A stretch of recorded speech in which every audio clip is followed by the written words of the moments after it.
With the Noventia tool, it is possible to create workspaces which are team or organization levels that are used to categorize the RFxs.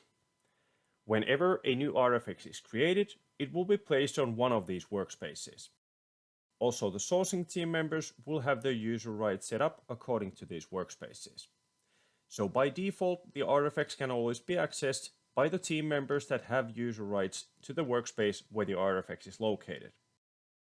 The list of the authorized team members can be viewed by going to the info page and choosing the team option. After saving, the tool is now showing the new team page. On this page, we can see who are the internal users that have access to this RFx based on the user rights of the workspace. If needed, any of these rights can be updated.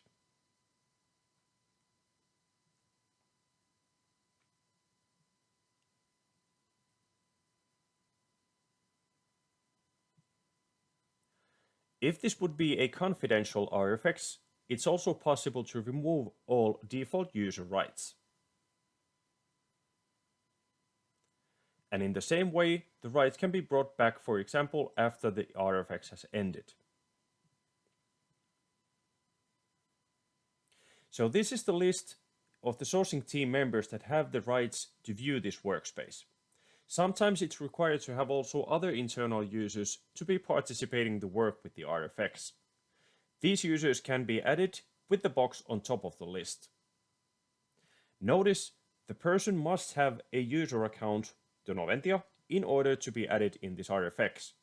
In case you're not able to find your colleague here, your internal Noventia main users or the Noventia customer service are able to help you in creating a new user.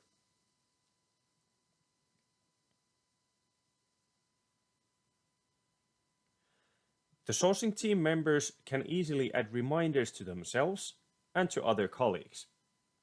We can choose to have a reminder when the RFx deadline is ending soon and also when the deadline has already passed. Here on the team page, we can also send internal messages. Just click notifications and choose the correct recipients. Now just continue to the message, add the heading and the actual message content, and once finished, click send.